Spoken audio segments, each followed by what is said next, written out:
तो आप सभी साधकों को स्वामी जोगिंदर योगाचार्य की सादर प्रणाम। उम्मीद करता हूँ ईश्वर की कृपा से आप सभी स्वस्थ होंगे, निरोगी होंगे, आनंद में होंगे। तो प्रिय बंधुओं, पीछे एक वीडियो में हमने एक बात बोली थी, जैसा कि मैं खुद को अब बोलता हूँ कि मैं स्वर्गवासी हो गया हूँ या स्वर्गीय हो गया हूँ, क्योंकि मैं स्वर्ग में रहता हूँ, अंदर से भी और बाहर जो आप दृश्य देख रहे हैं तो बाहर से भी। क्योंकि अब ये स्वर्ग नहीं तो और क्या है कि जून के महीने में भी ये गर्म शॉल ओढ़नी पड़ती है, तो स्वर्ग नहीं तो और क्या है। माँ प्रकृति की गोद में इतना मतलब प्योर ऑक्सीजन, कोई पॉल्यूशन नहीं है, शांति शांति, चारों तरफ पक्षियों की आवाज़ें, तो स्वर्ग नहीं तो और क्या है। मन के अंदर शांति, सहजता, आनंद, खुशी, मौज वो अंदर है तो ये स्वर्ग ही है। तो इसी के चलते एक भाई ने मुझसे पूछा, तो कई देर तक बात होती रही, हो गया बातें सारी, लेकिन इसी में से एक शब्द और निकल कर के आया कि हम और आप समाज में क्या कर रहे हैं इस समय। एक और शब्द आपको बोल रहा हूँ, थोड़ा सा ये भी बुरा लगा था कई लोगों को कि वे स्वर्गीय क्यों बोलते हैं गुरुजी। अगला शब्द और बोलता हूँ, वो और भी बुरा लगने वाला है, थोड़ा कड़वा है, कि हम सब, आप सब जो घर में बैठे हुए हैं, हम सब सुसाइड करने लग रहे हैं। जी हाँ, कड़वा है शब्द, लेकिन सत्य है कि हम सब सुसाइड करने लग रहे हैं। अब सुसाइड कैसे कर रहे हैं? घर में जो भी आप भोजन आप खा रहे हैं, जो आप खाना खा रहे हैं, वो सुसाइड ही है। क्योंकि आप थोड़ा पीछे अगर जाकर हट करके देखेंगे तो हमारे जो पूर्वज थे वो सैकड़ों वर्षों तक जीवित रहते थे, और पीछे जाएंगे तो हमारे वास्तव में पूर्वज तो हमारे ऋषि मुनि ही थे, तो वो तो हजारों हजारों वर्षों तक जीवित रहते थे। और उनके जहाँ पर खाने की बात आती है तो वो कंद मूल और फल फूल का ही जिक्र होता है। ये छप्पन भोग का कहीं पर जिक्र नहीं होता है, इस पकवान का कहीं पर जिक्र नहीं होता है, प्रोसेस फूड का कहीं पर जिक्र नहीं होता है। अग्नि का आविष्कार तो सारा ही 20,000 साल पहले हुआ है। उससे पहले भी तो दुनिया थी, उससे पहले भी लोग जिंदा रहते थे, वो भी खाते थे। तो एक्चुअल में जो मेरी समझ में आया इस पिछले 3 साल में खास करके, तो हमारे लिए जो भोजन बना है, हमारे लिए जो जिस भोजन का वर्णन है वो कंद मूल और फल फूल का है। जो नेचर ने जिस रूप में जो भोजन दिया वही भोजन हमें करना चाहिए। हम लोग जितना प्रोसेस करेंगे आपके खाद्य पदार्थों को, उतना ही वो जहरीला बनता जाएगा, एसिडिक बनता जाएगा।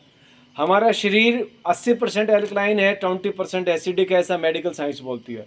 लेकिन हम लोग 90 से 95% इसके अंदर एसिडिक ही डालते हैं, पका हुआ भोजन ही खाते हैं, एल्कलाइन इसके अंदर जाता ही नहीं है। और सोच समझ करके तो हम खास करके नहीं खाते हैं एल्कलाइन, गलती से कभी चला गया तो चला गया धोखे से। तो इसीलिए मेरा आप सबसे निवेदन है, ये सुसाइड करना बंद करें, भोजन को पकाना बंद करें, जितना हो सके उसको उसी रूप में, उसी नेचुरल स्वरूप में खाइए जिस स्वरूप में परमात्मा ने हमें दिया है। और यदि आप उस स्वरूप में खाएंगे तो आपके शरीर से बहुत सारे रोग जो है वो दूर हो जाएंगे।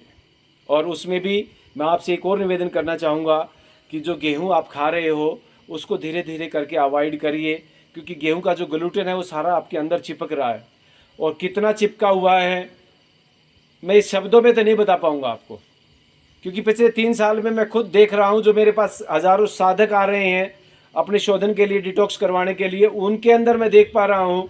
एक साधक तो हमारे पास हैं, बाबूजी हमारे दीवान सिंह जी, वो अक्सर बोलते हैं कि गुरुजी आप जो शरीर को मल का ढेर बोलते हो, ये मल का ढेर नहीं, ये सेफ्टी टैंक है। ये वास्तव में सेफ्टी टैंक है, इसके अंदर इतना गंद जमा पड़ा है और वो इतनी आसानी से खाली होने वाला नहीं है। लेकिन प्रयास करेंगे तो धीरे धीरे धीरे धीरे हम अपनी मंजिल को पाएंगे। और जितना अंदर से गंद बाहर निकलता जाएगा उतना ही आपके शरीर का शोधन होता जाएगा, आपका शरीर हेल्दी होता जाएगा, हल्का होता जाएगा, स्वस्थ होता जाएगा।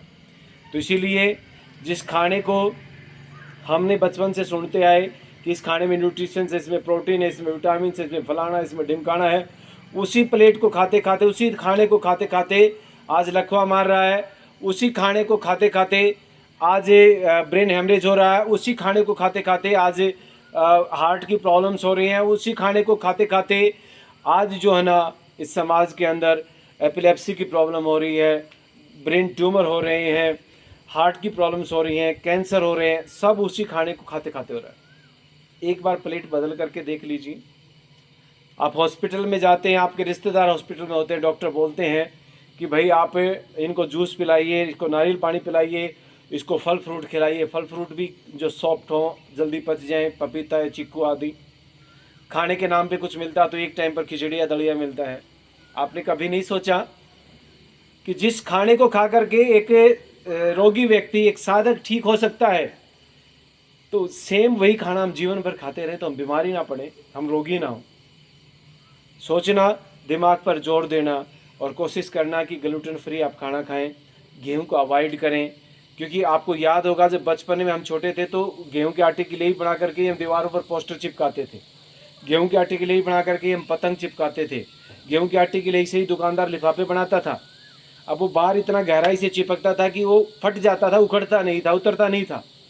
तो ठीक वैसे ही उस गेहूं के अंदर जो ग्लूटेन है वो हमारे अंदर चिपका हुआ है। अब कुछ भाई बहनों को भ्रम होगा कि हम तो जो ऑर्गेनिक गेहूं खाते हैं, हम तो शुद्ध खाते हैं बिल्कुल एकदम से। ना, ये गलत बात है। आप एक बार इमेजिन करके देखिए, एक मैं और एक आप जो मुझे अभी सुन रहे हैं, हम दोनों को एक ही माँ ने जन्म दिया, और मान लीजिए आप तो योगी बन गए और मैं कोई खूनी मर्डर बन गया, बदमाश बन गया। तो आपको क्या लगता है कि हम दोनों का जो डीएनए है वो अलग हो जाएगा? हमारे अंदर जो माँ के जो गुण हैं, माँ के जो जीन्स हैं वो अलग हो जाएंगे? आपका जवाब भी यही है, मेरा भी है कि नहीं होंगे। हम दोनों का डीएनए सेम रहेगा, हम दोनों की माँ के अंदर से जो गुण आए वो वही रहेंगे, जीन्स वही रहेगा। ठीक ऐसे ही आप ऑर्गेनिक गेहूँ पैदा करें या खाद बीज यूरिया वाला गेहूँ हो, उसमें एक जो मदर प्रॉपर्टी है वो है ग्लूटेन, वो दोनों में बराबर रहेगी, और वो 12 से 14% है जो चिपकता अंदर जा करके। अभी आप प्रयोग करके देख लें, घर में बैठे होंगे, 4 दाने ले गेहूं के, उसको चबाएं, च्युइंगम बन जाएगा आपके मुंह में। वहीं दूसरा अनाज कोई भी ले ले, उसको चबाएं, लार के साथ अंदर चला जाएगा। तो प्रिय बंधुओं, आज के लिए बस मैं इतना ही कहना चाहूँगा कि गेहूं को मुक्त करें और स्वयं भी मुक्त हो जाएं उससे। आप धीरे धीरे बीमारियों से पीछे हट जाएंगे। तो सुसाइड करना बंद करें, एक्चुअल में सुसाइड है, सुसाइड ना करें। जो खाना हम घर में खा रहे हैं वो हमें सुसाइड की तरफ ही लेके जा रहा है। हाइट कम होने लगी, स्वास्थ्य खत्म होने लगा, माने शरीर में कितने दोष आ गए इस भोजन की वजह से। हम भगवानों का नाम ले ले करके 56 भोग बनाने लगे, खा रहे हैं अपनी जीभ के स्वाद के चक्कर में। तो बस छोटा सा निवेदन स्वीकार करें, सुसाइड ना करें, दोबारा से पुनर्जन्म में आएँ, दोबारा से जीवन में आएँ और नेचुरल चीज़ों को खाएं। जो परमात्मा ने जिस स्वरूप में दी, जो प्रकृति ने जिस स्वरूप में दी, उसी स्वरूप में उसका सेवन करें। इसी के साथ आज के लिए बस इतना ही। आगे फिर मिलेंगे एक नई वीडियो के साथ में, नए विचार के साथ में। आपका बहुत बहुत आभार, धन्यवाद, धन्यवाद, धन्यवाद।